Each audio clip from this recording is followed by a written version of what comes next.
You're listening to The Greater Loop, a podcast from the World Affairs Council of Greater Houston. In each episode, we bring to you leaders who connect Houston to the world, from business to diplomacy, innovation to impact. This is where global conversation begins. Let's get started.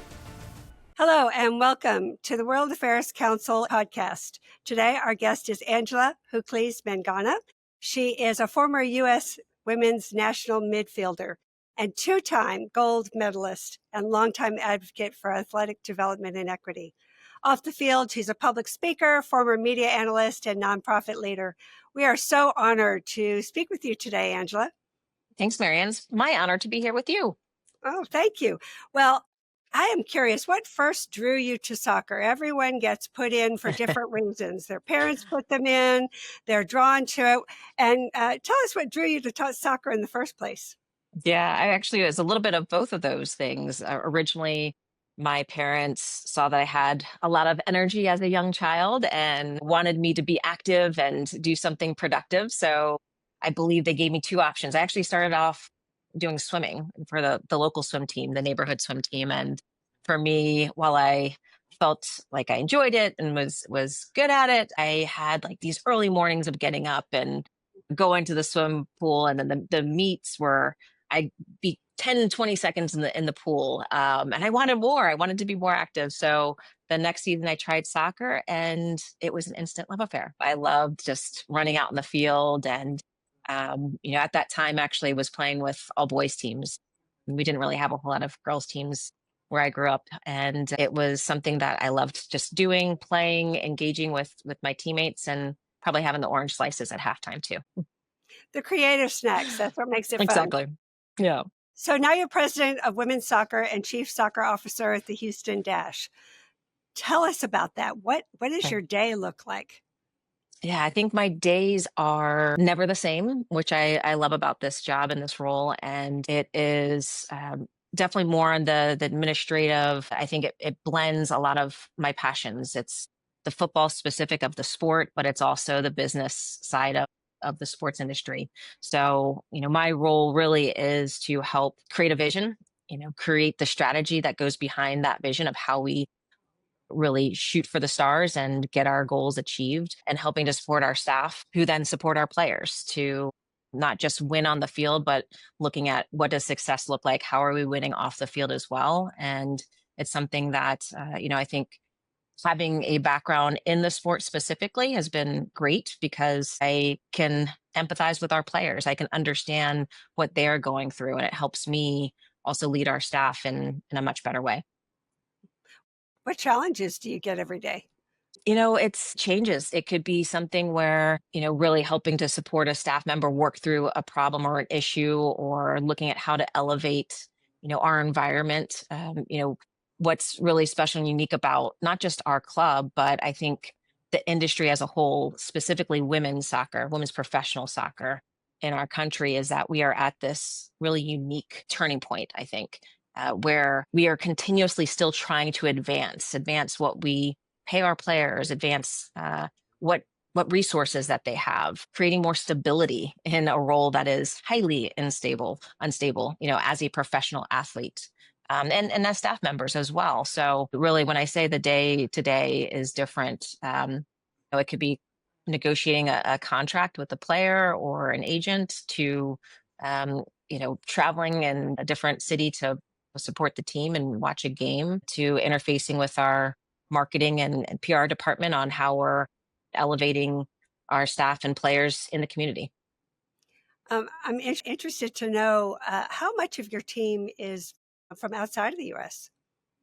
We have, I don't know, it's a great question. I should know better the percentage, but we have quite a few players who serve on their national teams. Some are specifically from other countries. Some are also domestic in terms of they were born in the United States, but might have dual citizenship. And so we have players who actually just signed a player recently from Italy. We have players that are Brazilian, that are Nigerian. So literally all over the world. So it's something that we definitely need to pay attention to in terms of how we are not just building our roster from that perspective of being a brand and a club that can really attract international talent, but how are we integrating these players from different cultures and different countries as well? You said Brazil. I saw a producer just kind of do a high five of that. So I read a few years back, he's waving his flag. I read a few years back you participated in the Department of State Sports Diplomacy Program. And we all Yeah. understand about how sports can bridge across different cultures. Tell me about what was interesting about that experience working with ladies from other walks of life. Yeah, it was really incredible. And I think it came at a time when I was finished playing soccer professionally and, still wanted to be engaged with the sport itself and to really see how soccer, specifically football, the world sport, is really a universal language. And it is something where we do talk about how sport can shift conversations, how it can be used as a powerful tool for advocacy, for advancement. And through those sports envoy programs and being a sports ambassador with the State Department, it enabled me to go into a foreign country, start to juggle a soccer ball, and all of a sudden I had 10 little kids around me circled up and engaging in them. We didn't speak the same language verbally, but we spoke a different language that was quite the same. That must have been awesome. So, Yeah. Angela, I've never even come close to winning one Olympic medal, let alone two. Tell us about that whole experience. What did it teach you? What do you walk away with from having won two Yeah, gold medals? it's obviously a unique experience, and I know that and can understand that it's something that most people in the world will never have an opportunity to experience as an athlete. But it was so powerful in the fact that being around, especially in the Olympic Village, other athletes who were the best in their sport and their respective sport from their countries, having that shared commonality, but seeing differences and how it all blended together. I think that was one just very unique aspect about the Olympic experience. But I think even, going even more granular within our own team and, 2004 to 2008, my Olympic experiences were very different. My role on the team became very different as well. And I think not just the Olympics, but the entire sports experience, and especially having the honor of playing with the US women's national team, has taught me so much about my own personal leadership journey. It has taught me about the importance of culture building. It has really taught me about how to work and navigate with different personalities, different mindsets, even to reach a common goal. And how do we all do that together? What does the day to day look like? But then when you're under the microscope and you're being watched by millions of people in a pressure cooker environment, how do you handle and deal with that type of pressure? And how do you support one another through it when you have teammates, when you're really needing to reach something that's very common? I think, I have the medals and I love to share them because it represents the journey for me, the journey of one, just making an Olympic team, but also to be able to accomplish what we did in a variety of ways with not just the players, but the staff too, and the support and everything that it took for us to get there, and the highs and the lows. I think, when I see those medals, that's what it represents to me, that journey specifically. And do you secretly wear them under your clothes every day? Yeah, did you want to actually have them Yeah. right here if I could? Yeah. I say, yeah, they're on the rear view mirror of my car. Yeah. Don't say that. We have lots of students who are watching us today, and many of them are in college. And I know having a full curriculum as well as doing sports at the collegiate level is very, very difficult. How do you recommend students balance those two things as well as really advocate for, hey, we're doing two sets of full-time jobs here? Yeah, it's a great question. I think, what's so fascinating, having been a student athlete at one point in my life and now being on this side in, the sports industry and more on the executive side, I think I always heard as a student athlete, it was important to learn time management. And I think, you know, that was an important skill that I did learn, being a student athlete, but I would go a step further. It's not just time management and knowing that I have to block off this time because I've got a game on this date and or do and study for a paper, write the paper a week in advance, knowing my schedule ahead, but it's also prioritization. You have to understand what to put your priority on in terms of where you're going to focus that energy to accomplish and get the maximum return on your time. And so I think it's a little bit of a nuance because that actually sometimes will give you more time, right? And it's psychological. And as an athlete, you understand the psychological components and why it's so important. But being able to tackle your hardest thing and put priority on not necessarily something that's going to take a quick minute, but actually is going to take you a little longer. But in the end, it might give you more energy and free up more time to then check off some of those things. So I think that's definitely an important thing that I learned in college, but also more so even later in life. Thank you so much. I'm sure our Yeah, audience would be thrilled to hear that. my pleasure. Angela, what would you recommend to students who are interested in going into sports management as a career?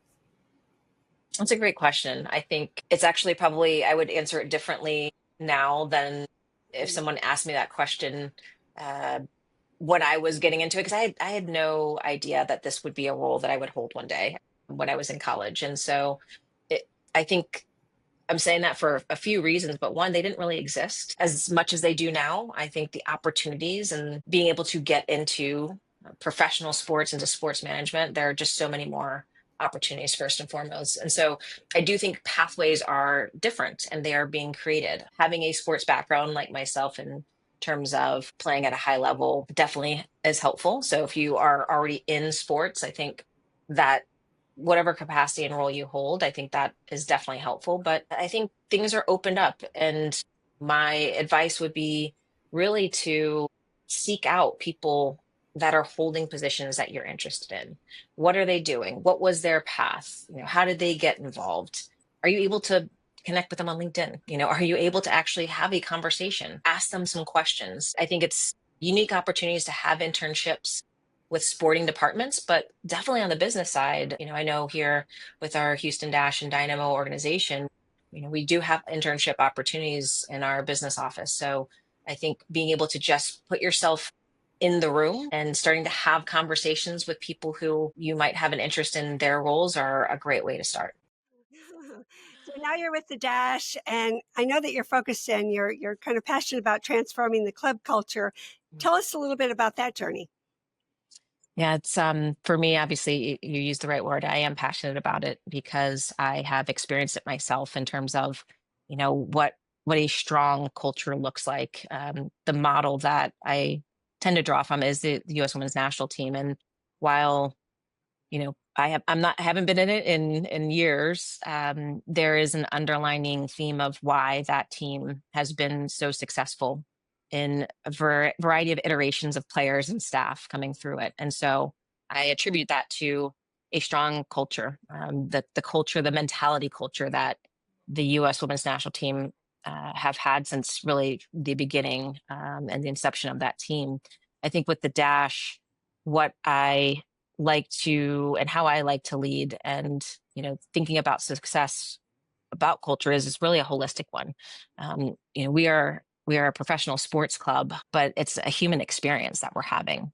And so our ability to navigate what it looks like to be a high performing environment and culture and building that and understanding that we have human beings involved in this process. So how do we support players, staff? How are we offering development opportunities so that, if we are competitive people in the sports industry, we need to be challenged and tested, but also supported at times in different ways. So it's really being able to take a step back and that's what my role and job is to be able to have a high level overview of all of the departments, all of the things. And my fun part of it is being able to try to look at ways of supporting and empowering good people who are good at their jobs and trying to get the best out of them, because that's what teamwork is about. And that's what I've lived and experienced and been able to see how we can create successful teams when we all work together collaboratively. What do we see on the horizon for the Houston Dash and yourself? I think it's the continuation. I think we are very much in a rebuilding year. What's great is that we do have already a solid infrastructure in place, and right now we're in the second half of our season, and doing quite well for the second stage of things. We are very much looking at a playoff push for this club, and that's been the vision and the goal for this specific season. It's achievable, it's doable. It still will take a lot of work and effort to achieve that. And we still have time to make that happen. While we're looking at how we can achieve success off the field, it is behind the scenes. What does the culture building look like? How are we creating a psychologically safe and secure environment so that people can feel free to be themselves, to act their best, to bring out their best? And I think, we talk about sometimes you compare how the athletes and the entertainers that, this fun, they want to be each other, right? Because I do think there's an artistic creative side to high level athletes. And the more that we can create that psychologically safe and secure environment, when people say, I play my best when I just feel free, that's what we're trying to achieve. And it comes into the day-to-day actions, behaviors, processes that we're able to set. So we're not so much, putting out fires and in the weeds of things, but we're able to take a step back and just feel that freedom when those players hit the pitch, every weekend for game day. Well, Angela, it's been our honor to have you. I encourage all of you to go out and watch a Houston Dash game, as well as maybe see you. And thank you for Yes. joining us today. Thank you so much, Marianne. It's been my pleasure.